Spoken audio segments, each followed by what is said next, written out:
Okay, good morning, everyone, and thanks a million for coming along today to join us for our webinar on support for European cooperation projects as part of the new European Creative Europe programme 2021 to 2022. I'm Aoife Tunney, and along with my colleague Katie Lowry, we are going to present today on the updated information around this call with a deadline coming up in March. And today we're delighted to welcome Paul Thompson, who's from the Irish Aerial Creation Centre, and he'll talk about his project, their project, Island Connect, in a little while, and he'll look through kind of how the project came about and some of the details around what they're delivering. So we're delighted to hear from him.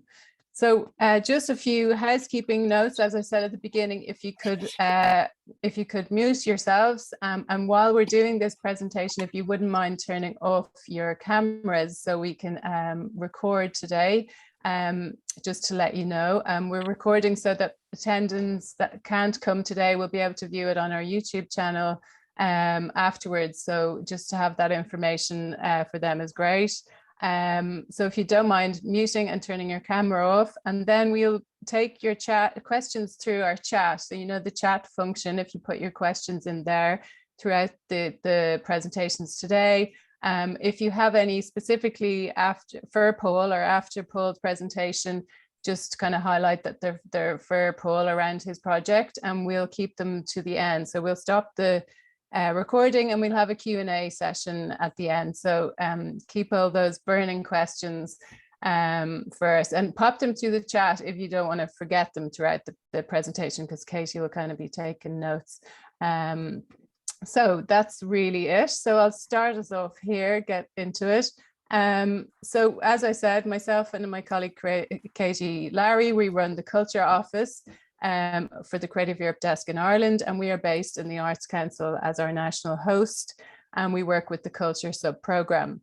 We also work alongside the media offices in Ireland, and there's one based in Dublin and one in Galway, and they work with the media sub-programme. So in the Culture Office, our work is around providing information, advice and assistance to Irish applicants around the programme itself, but also other funding opportunities that come our way throughout the year. So we would always be updating our kind of information channels around those funding opportunities, and we'll provide advice on that. We promote the programme at local, regional and national level. We collaborate with key sectoral stakeholders and agencies, and these are kind of becoming more and more important to us as we link up the various funding agencies in Ireland and key stakeholders that we feel is really important for people developing international projects and working with people on the ground in Ireland as well. We have expanded our collaboration with Creative Europe desks across the network in Europe, and obviously there's been a little bit of a stop on that throughout COVID with the lack of travel and all of that, but we are working towards some events and some projects in the future with our colleagues in the network in Europe. We assist with partner search requests, and obviously they are kind of key around developing partnerships and relationships with other organizations within Europe. So we can put that through the network we have ourselves. So do get in touch around that. And we develop across sectoral partnerships and events within our kind of events program with the media program across the year. So just to look briefly at why the European Union funds culture. So the European Union recognises the social and economic impact that culture has on society, has intrinsic value, but it also is related to treaty commitments that the European Union have made over the last decades. And then we are linked, the programme is linked itself to broader EU policy areas, and they are under the EU Agenda for Culture, and out of that came the Work Plan for Culture in 2019, Gender Equality Strategy, the European Green Deal, and the European Framework for Action on Cultural Heritage. And all of these kind of source policy documents feed into the overall programme, and we'll see that then it trickles down into priorities within the culture programme itself. So how does the European Union fund culture in actuality? And this happens through direct funding actions and centrally administered funding programs. And that would be the Creative Europe program that we fall under. But the funding actions, as we know, we recognise the European Capital of Culture. I know we know that Ireland has been participating in this for a number of years. And there are other prizes, the Prize for Popular Music, the Prize for Contemporary Architecture, the Mies van der Rohe Award, Contemporary Literature, the European Prize for Literature, and Cultural Heritage, the Europa Nostra. So we do participate in a lot of those kind of other prizes as well, which is great to see. Over this new programme, there's been a great increase in the budget, and that is due to COVID. So looking at kind of front loading the budget and trying to regenerate activities and strengthening the creative and culture sector. So there's 2.44 billion allocated to the overall programme across the 7 years. And the media sub-programme will have a good chunk of that, 56%, but the culture programme has 36%, and then we look at the cross-sectoral Strand has 13%.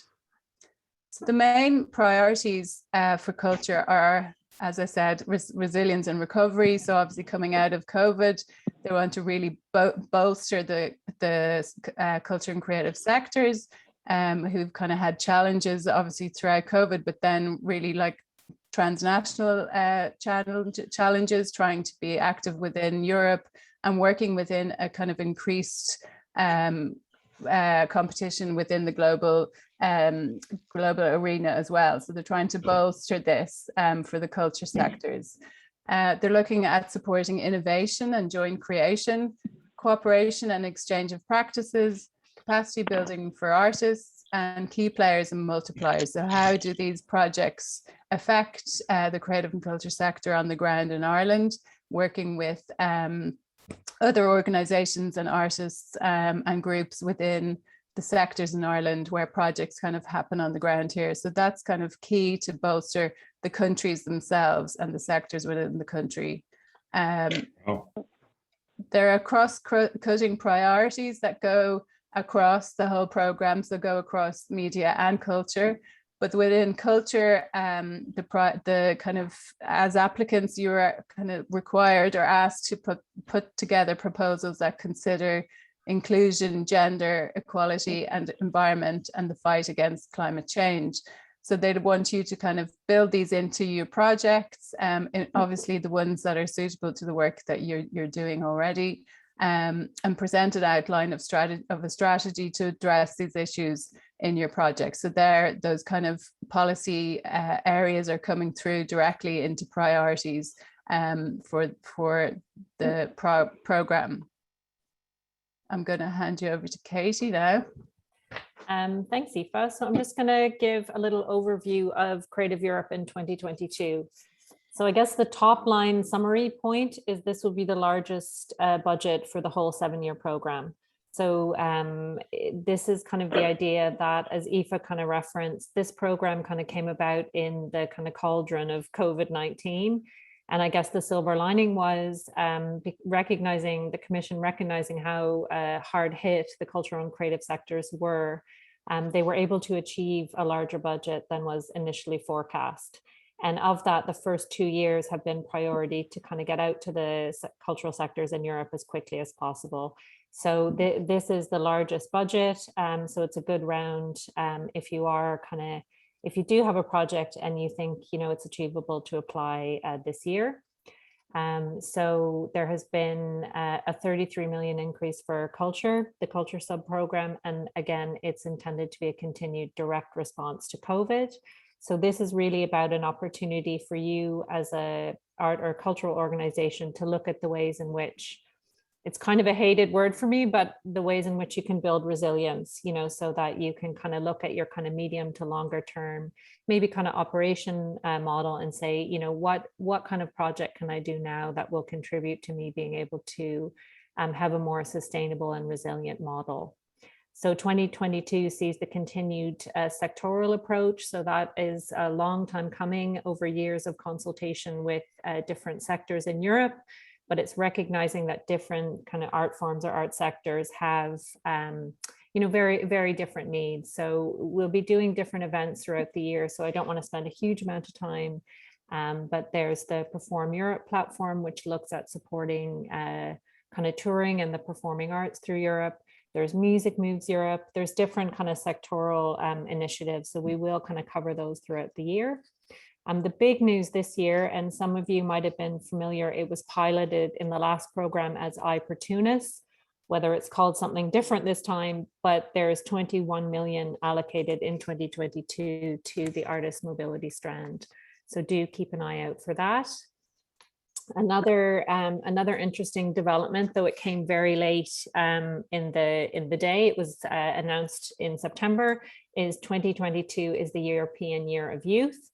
So if you do have a project that engages in any way with children and young people, it's a really good time to maybe kind of reference that year within your application. There's not a lot of dedicated funding, but it will kind of add value to your project if you are working with young people. Thanks, Aoife. If you could go on to the next.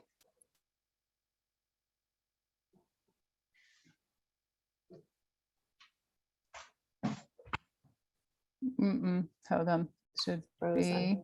be. Let me we could probably do this from memory. Yeah. I think the next one is around what is a cooperation project. Yeah. So just wait for it to kind of catch up. But for, just kind of give an overview, I'm sure most of you kind of have a rough idea, but a cooperation project is a multi-annual project lasting between, in general, it's up to a maximum of 4 years. So lasting between usually 2 to 4 years. It involves collaborations with organizations in other European countries. Let me see, because I think I have it. Is it come back up there? No, I just actually see, I can see the slide in a small. Okay, sorry. Oh, the next one is the funding strand. Sorry, I had that. Yeah. Yeah, okay. So there's a number of funding strands. The majority of funding for artistic projects within Creative Europe does go to European cooperation projects. We do events on the other. So there's the European networks. We've done events around this, and you can certainly find information online. There's the European platforms for emerging artists, circulation of European literature, and the iPortunis, the mobility call. So we're not going to really spend too much time because we have a packed program. So today will be the main funding strand, which usually takes up about 80% of the overall budget, which is European cooperation projects.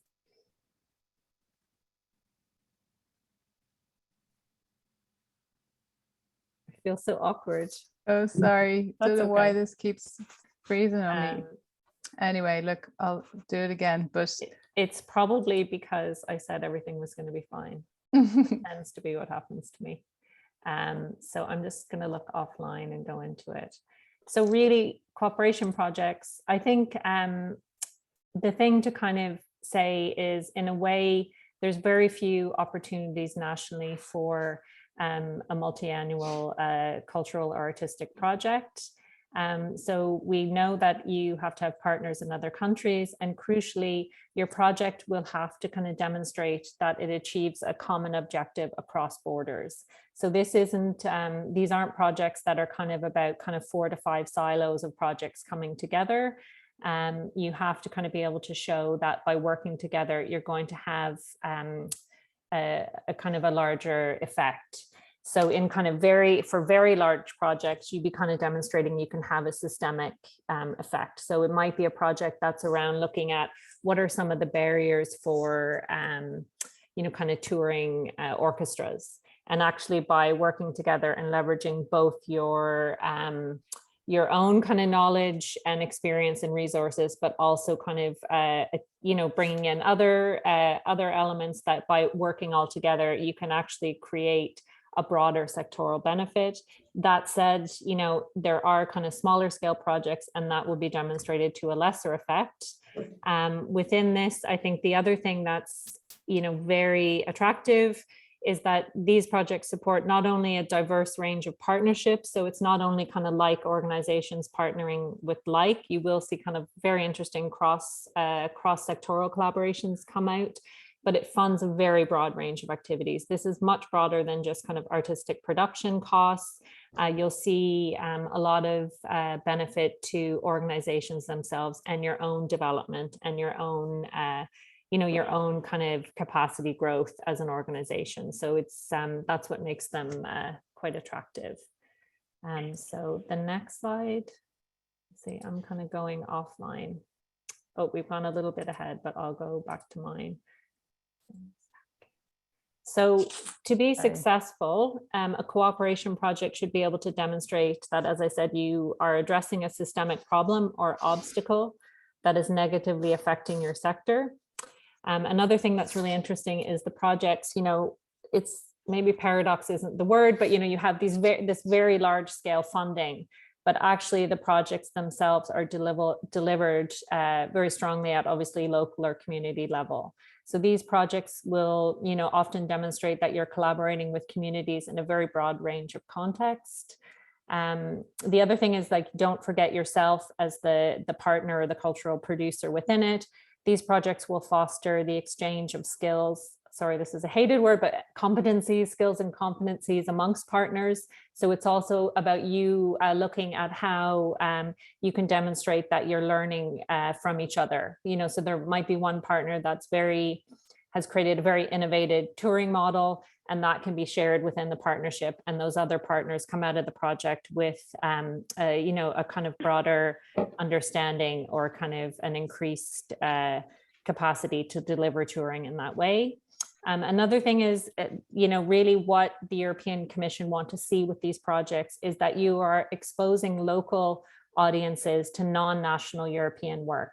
So that's just kind of a broad overview. And now we'll move in, because I often say, within the context of our work as the Creative Europe desk, our kind of secret weapon really are the projects themselves, because you can really see, you know, and hear from your peers how these projects work. So I'll just kind of call in Paul. So Paul Thompson is General Manager of the Irish Aerial Creation Centre, and they were funded, I think this is possibly your third Creative Europe outing, or certainly it was Fidget Feet, Chantal McCormick before. They were funded in 2020, so the last round of the previous program for the Island Connect project. So I'll just stop talking now and hand over to Paul. Muted.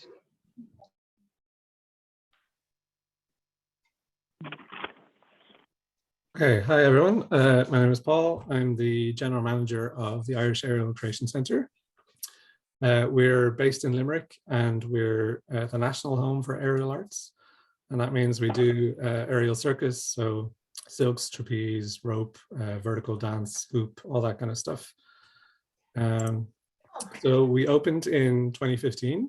Micheál O'Sullivan encouraged Fidget Feet, Chantal McCormick, to move to Limerick and set up the creation centre there. And you can see Chantal on the wall there behind. So since then, we've grown a lot in the last 7 years. We have sort of three main strands that we work with. We work with kids, we do public classes, and we do Creative Ireland projects. We do adults classes and then workshops and that kind of stuff. And then we work with artists. We do residencies and professional development and all that kind of stuff throughout the year for artists. We also are partners with the University of Limerick. We do the only third level modules in aerial dance in Ireland. So that partnership with the university is very important, and we're trying to work towards a master's in aerial dance as part of the Dance Masters. This photo is obviously during COVID. We managed to keep running despite all the restrictions. So we're very lucky with our partnerships. We're mainly funded by the Arts Council, and then we're also funded by the Limerick City and County Council. We're partners with the university, and then we have our, technically our first Creative Europe project, but obviously Chantal was involved in other projects. And then the department funds us because we have a capital grant coming up. So we're going to renovate the centre soon. So that will actually be a warm warehouse as opposed to a freezing cold warehouse. And then we're also supported by Creative Ireland. So onto the project Island Connect. Island Connect started as a pilot project between 3 of the partners. And those 3 partners just started sending artists to each other on residency. It was very simple. And that ran for 2 years. And we joined and started exchanging artists with Mallorca. So these are the partners. And it's a little pop quiz. You can guess which flag is which country before I say it. So Berca is a small residency centre on the island of Bornholm. And they are relatively new and they focus purely on residencies. So they try and get as many artistic residencies as they can every year. So technically they're based in Denmark. Domino is the lead partner. They are probably the biggest company out of the 5 of us.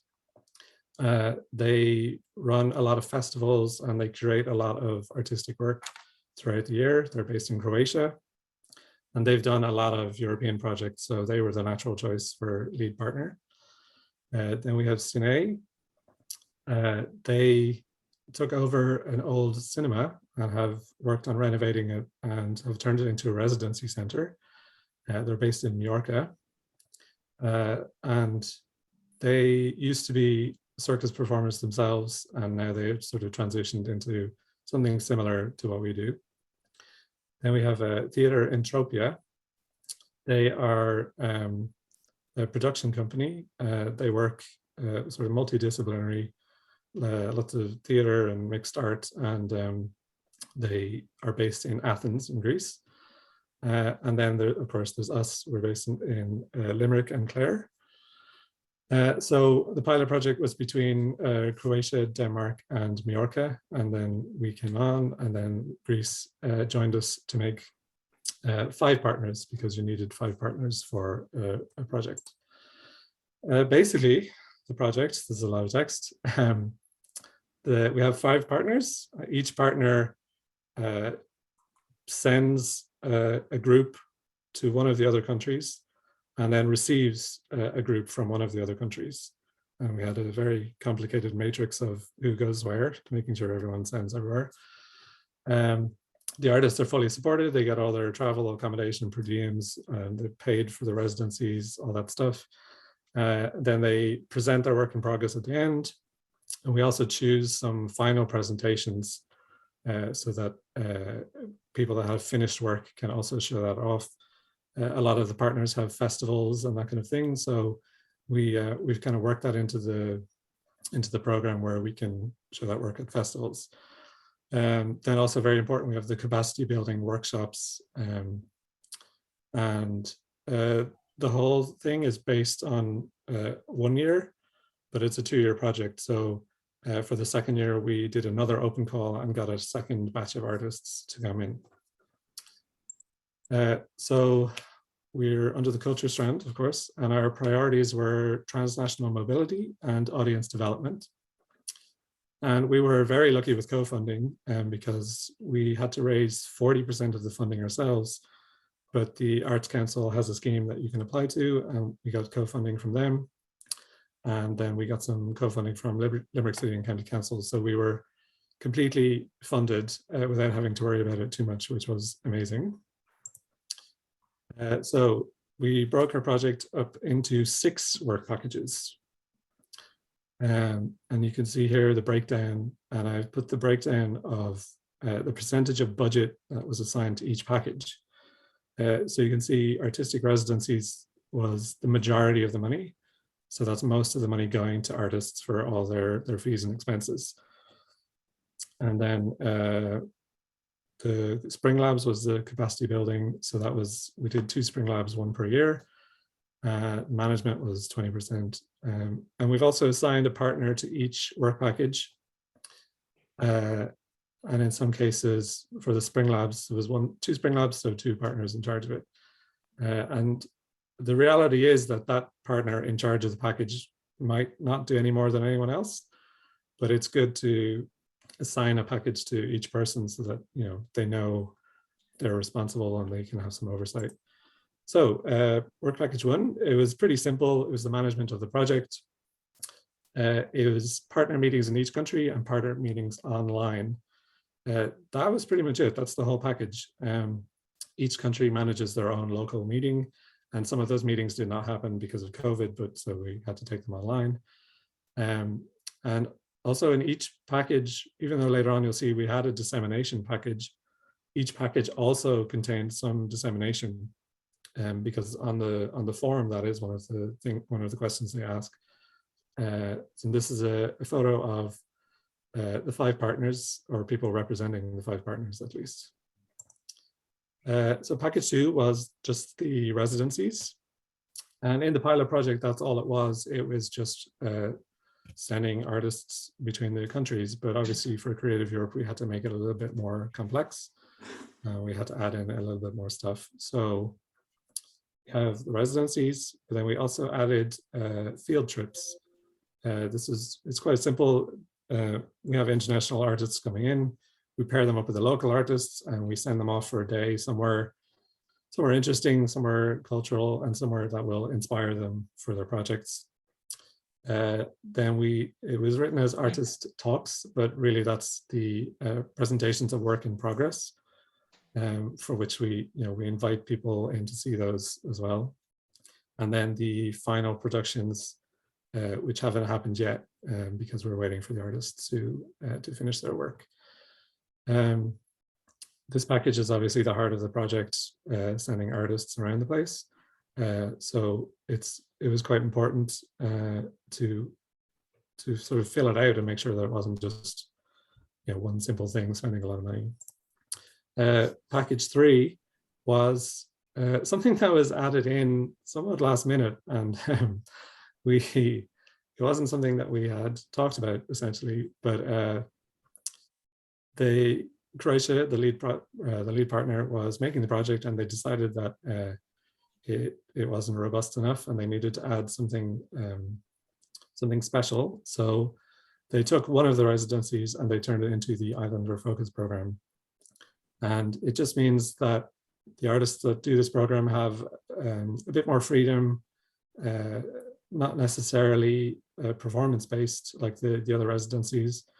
For some of the Islander Focus artists, one was a photographer, which is not something we would have taken as part of the normal package. So it kind of opened the door to more art forms and really letting them focus on themes of island life and insularity and that kind of stuff.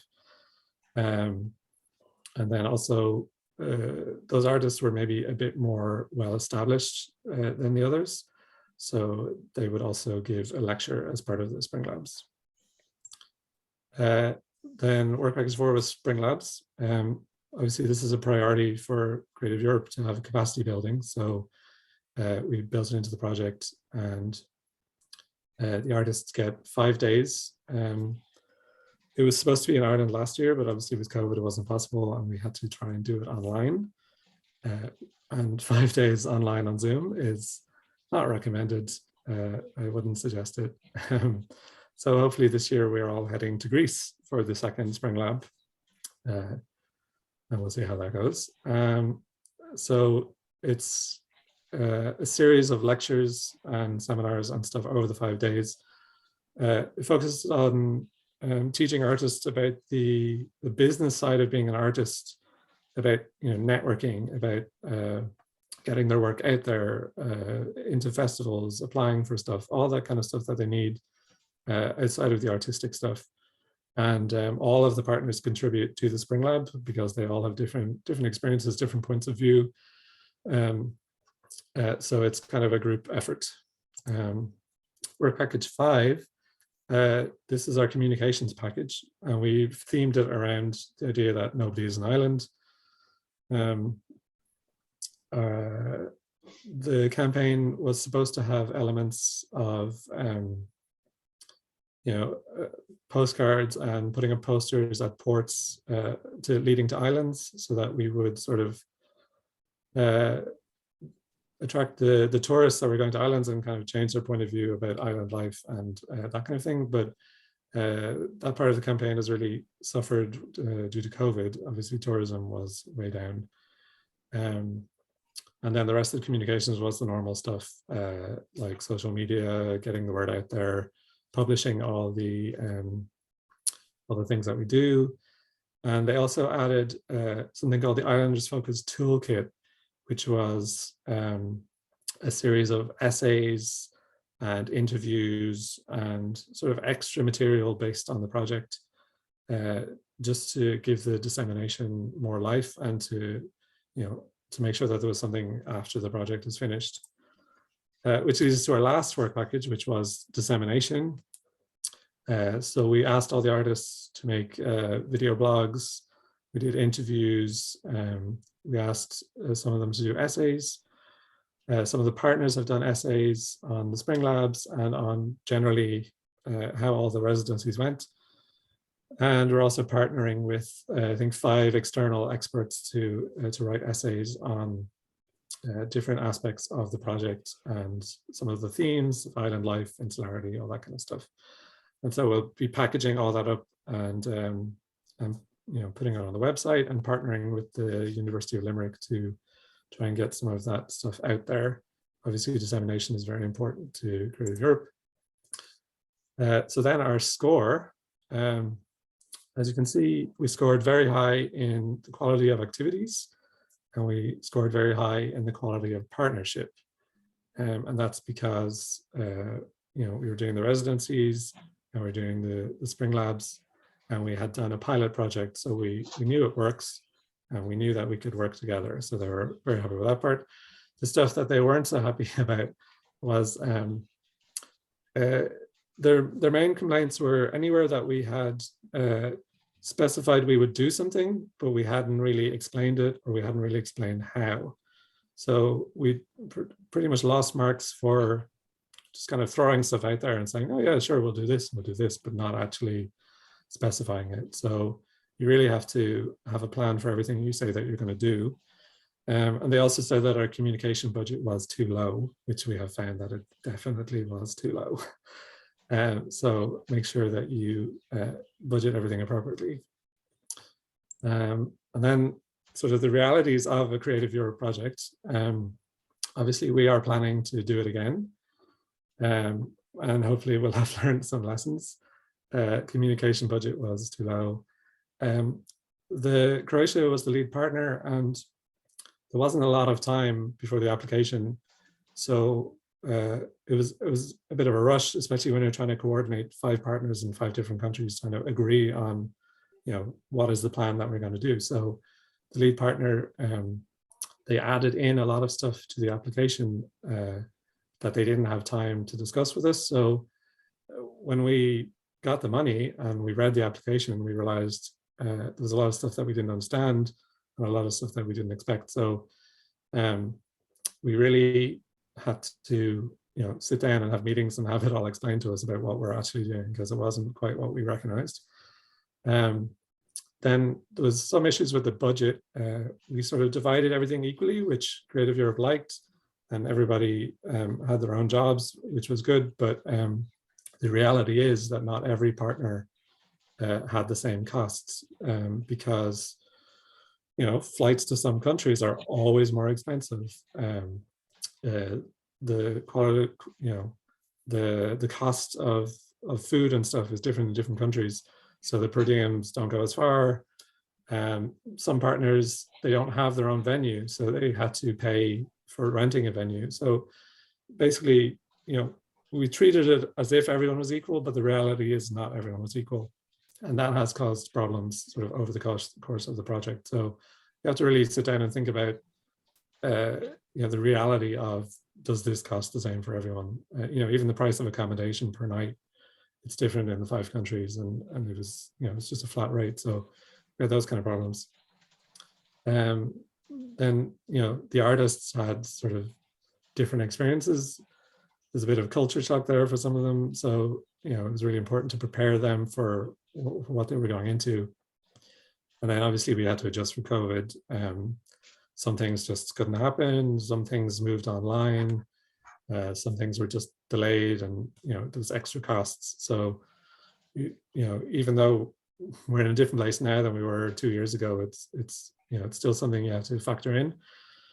And then the last thing was that the partners themselves were very different. You know, some of them are very small companies, some of them are quite large companies, some of them are very busy, and for some of them this is kind of their main thing. So there was a little bit of you know, conflict where some of the partners are really, really focused on the project, and some of the other partners are very, very busy.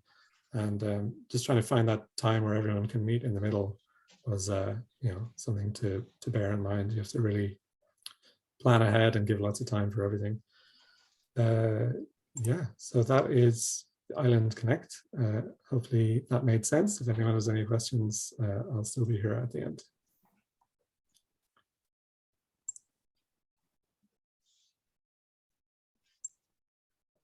Thanks a million, Paul. That was great.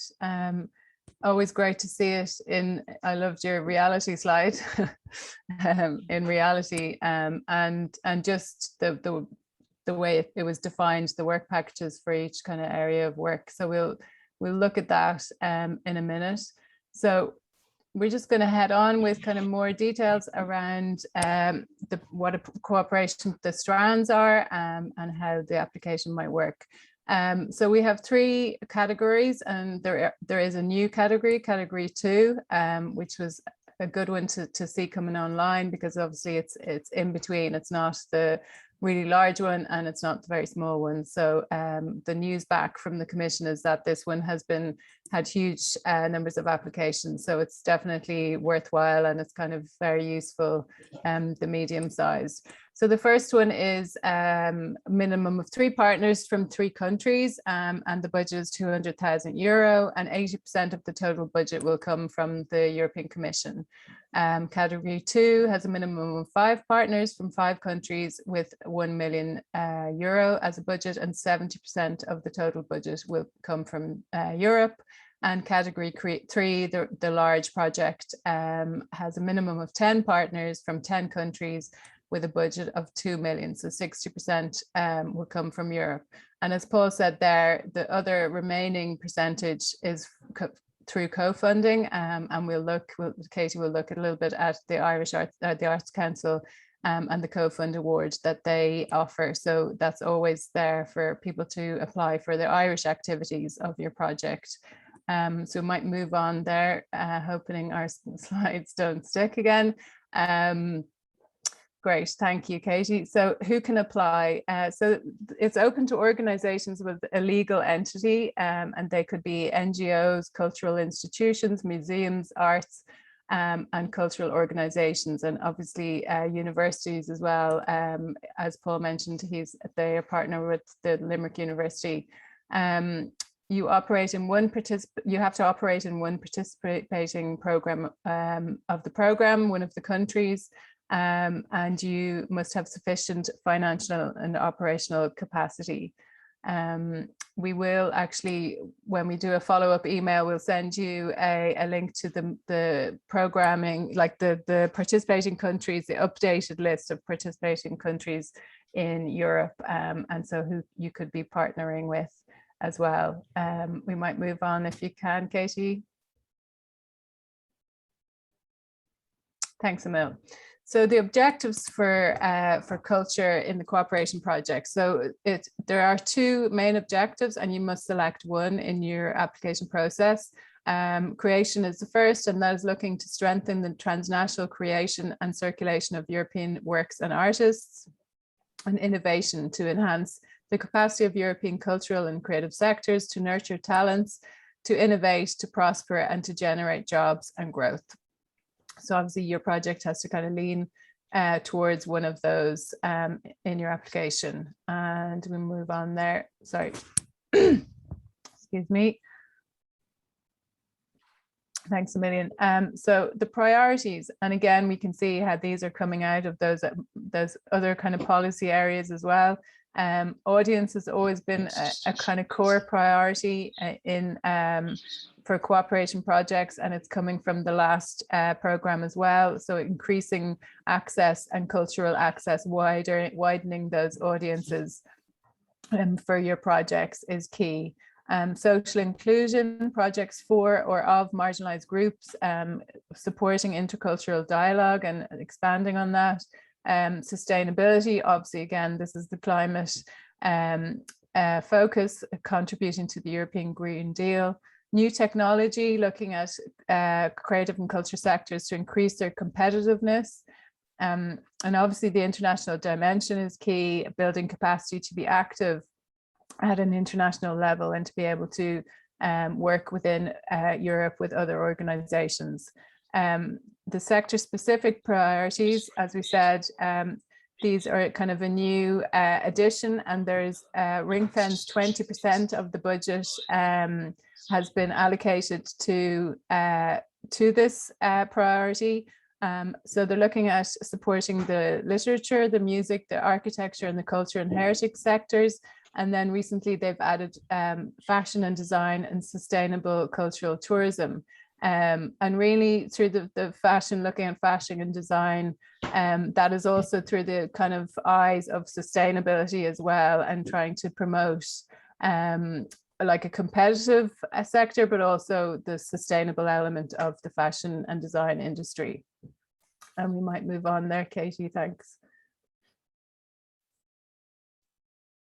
So Paul had looked earlier on, and it was great to see how they have kind of defined the work within that project into the work packages.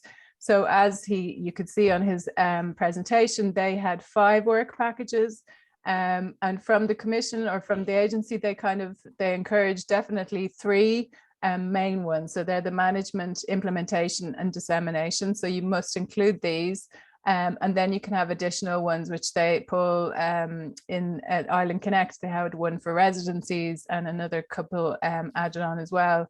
But what we'd say is that to keep it to a minimum, so it'll be much easier when you're budgeting, and your reporting will be simpler in the end. Within the work packages, you have eligible costs and activities grouped under, as we say, these work packages.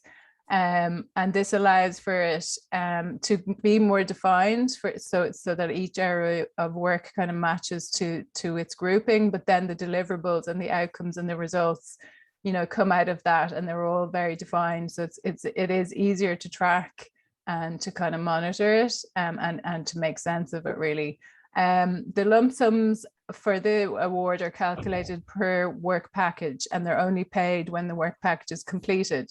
But just not to confuse you there, that actually means that you still do get your lump sum at the beginning from the agency. So you're 80% depending on the category, but the final 20% won't be reimbursed until that package is complete at the end. So whatever that package is, you need to prove that. So it says clearly identify whether the action has been completed. And you'll see when we come to the application process, there are ways in which you can prove that, let's say an event has been completed. It's through showing your numbers, through a video maybe of the event, or, those kind of ways of proving that it's been completed. And we do say, I mean, as the desk ourselves, myself and Katie, we have our own application and our own project ongoing, which is our work. And for that, we say, like, you have to monitor ongoing monitoring of your program. Documentation and evaluation is very important. So just to not leave it all till the end, or even till the end of the first year, or we do fall into those those traps, but actually just to keep it ongoing and to track it and keep those minutes and those meetings, and your documentation up to date is really important. And we could move on there, please. Yeah, so where to begin? So the work packages, as you say, you group your activities into one area or one defined work area. So we have management, administration, coordination, implementation, and then you can have the kind of sub areas within them. They could be capacity building, artistic activity, creative expression, and etc. And then you look at your eligible costs by work package. So that's really how you start breaking down your budget as well. So once you've decided on your work packages, then you're grouping all the activities and the different areas of work. And then that's how you're doing your budget kind of at the same time almost. And we can move on to the next one, Katie, please. Okay, is this me now? Yeah. I think. So I just want to say the Wi-Fi in Bray is better than Dublin, Aoife. So I think one of the really positive developments of the new program is they want to kind of simplify things in the way of, before, every project had to undergo a really onerous, essentially kind of audit, financial audit and financial kind of oversight. And as kind of anyone who's done one, certainly us in the desk, you know, it was kind of painful. So really the way it's structured now is that the commission says, if you achieve what you said you were going to achieve, they will pay you. So they're not going to do a financial audit. They're not going to look at your accounts. They're going to look at your kind of outcomes and your outputs.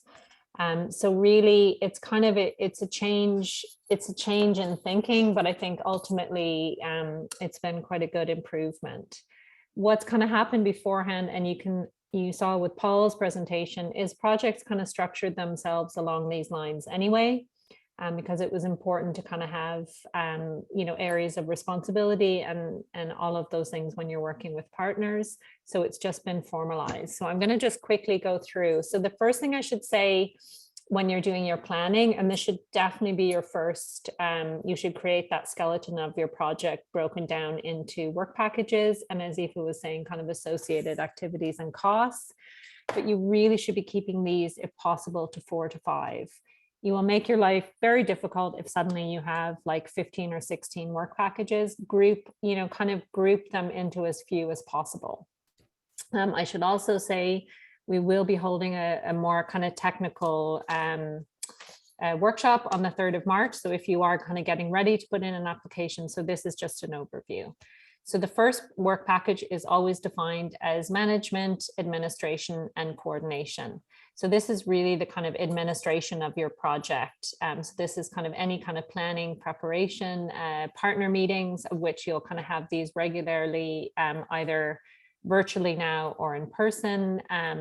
Ongoing evaluation is really important. So really, this is just your general administration. And as Aoife was saying, this is kind of, you will have a kind of a narrative account of those. So it's a lot of kind of setting up, you know, achievable systems of reporting, monitoring, and evaluation. So say after today, Aoife and I are going to go away, and we're going to obviously have the recording, we're going to have the registration numbers, but then we'll also do kind of a narrative report on how we felt the event went, what was the general nature of the questions, and that's saved and reported on. So this one is really important because Paul kind of flagged that. I think it's really important to not underestimate how important, sorry, that was convoluted, but how important communication and dissemination is to the European Commission. This is really all funding, all European funding is essentially kind of a hearts and mind exercise. It's to achieve kind of social, cultural, and political goals, and they want these projects to be visible and they want them to be disseminated widely. So spend some time really on communication and dissemination, resource it appropriately and put the time in. You know, don't let this work package be kind of the last and afterthought. So really this is all of your kind of communication and promotion as the project is kind of running out, as you're promoting events, as you're you know, promoting maybe open calls the project has. And then it's also you know, longer term, I guess, at the end, that will be really important. How are you going to share? If your project was developing kind of new models of working, Have you created kind of resources that can be shared widely and all of that? So this is kind of the general area of communication. So this would be obviously at the beginning, you're going to have a really strong kind of communication plan and strategy for the whole project as it moves through its life cycle. Not all projects have it, but some will create websites, obviously publications, brochures, social media is a really powerful tool, and then any kind of what they would call kind of deliverables. So are you kind of producing any materials to kind of disseminate? And again, just the general kind of keeping a log of all the press and, you know, are you engaging PR services and kind of any kind of analytics of your website or social media.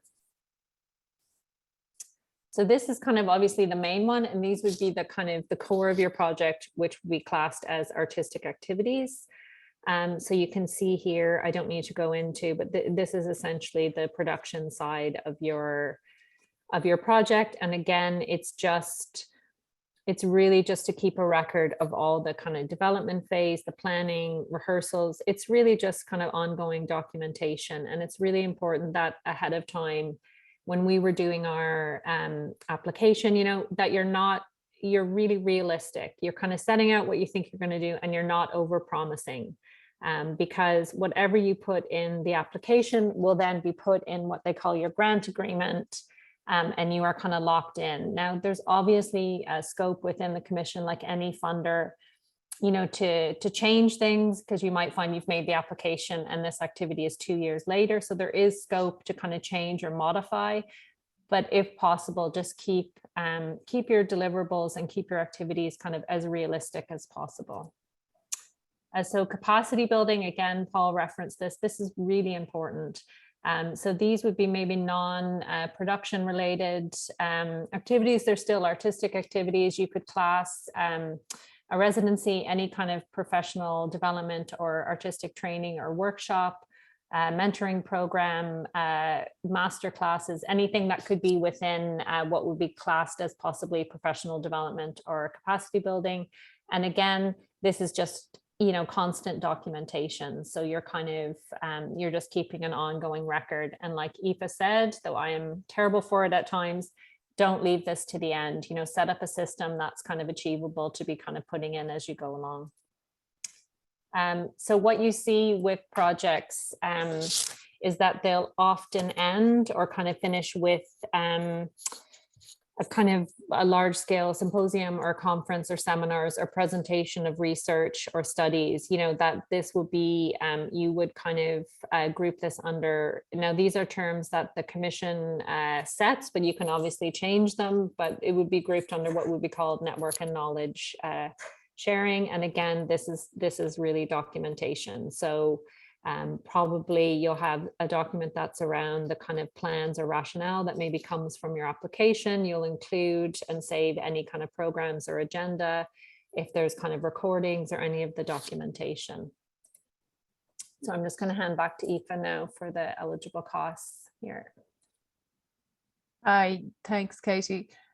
So eligible costs for the application come under direct staff costs, subcontracting, so anything that is outside of your organization that you will be looking to get produced, you know, that you can't do in-house, basically you can't do within your organization yourselves.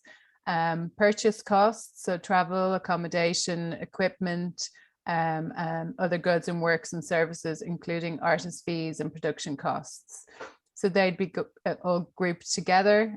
Financial support to third parties, and then the 7% indirect costs. So there are other costs that are not directly related to implementation. So they could be rental costs of your office or other costs like that they just don't come under your direct, you know, the implementation of the project. We might move on there, Katie. Sorry, I just wanted to say with the indirect costs, it's that 7%, I should have written that in, is just a flat rate calculation. So it will just be an automatic, and it's even before it wasn't necessarily needed to be backed up with an invoice. It was just a flat rate calculation of your budget. Thanks. So assessment, and we saw there with Paul's presentation how it was really good to see how they were marked and how they were assessed in underneath all the different areas. So the assessment is out of a maximum 100 points. So the threshold must be a minimum of 70 out of 100 and a more than 50% of the maximum score. So we saw on all of his in relevance, I think he got 28 out of 30, or the different marks that they actually are really stick to what they look for. So you do need to get 50% over on your max score in every category. And obviously they're weighted kind of in different ways, but that is how they're assessed throughout. And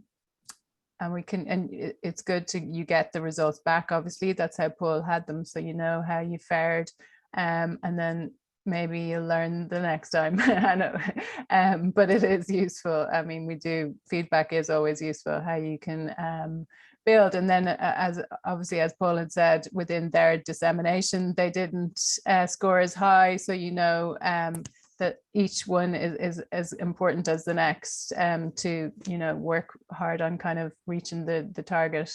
And we could move on there, Katie. So just to look at the Irish kind of success story, really, over the last Creative Europe programme, there were 68 Irish organisations involved in Creative Europe funded projects, with a total project grant of 45 million across the countries, and 5 million came directly in grant aid to Ireland. So Ireland represents 2.26 of the overall funding, and we have a good success rate, averaging at 36, when the overall success rate is 23%. We have worked with partners in 34 countries out of a possible 41, which is great. And we're hoping that this program will continue to build on that. And we'll move on to the next one. Thanks, Katie. So yeah, just the next steps. We kind of good to know where. I mean, it depends where you are, and you could be joining us today and you don't have a project ready. You're not really there yet. You're just out of interest. But I suppose whatever way you're looking at it, if you're thinking of an application in the future, we would always say to really look at the capacity of your organization and how you're kind of fixed within that, in terms of people power, in terms of admin power, and do you have enough people on the ground really to deliver this type of a project? So kind of really assess that and don't jump in thinking that it'll be all grand. Because obviously this is it's a big undertaking. And we always say as well that, to work with the work that you do, does the work that you're kind of, the area you're working with align with Creative Europe priorities, or else it might be, for instance, you could have started working kind of in the area of sustainability, and you have a small project that you've started, and can you build on that? But maybe at this point it's not like jumping right into something that you've never worked within before. It kind of needs to be something, an area of work that you're aligned with, and that is very kind of true to you, I suppose, is what I'm trying to say. Identify your partners. So really you'll be working hopefully with people on the ground nationally here. And you could be developing partnerships with universities, local authorities, peer organizations, other agencies here in Ireland, other local groups. So really kind of map out who's going to be your allies, who do you want to work with, and how can you develop this project? You're not an island, and you do need people to work with and deliver this project with.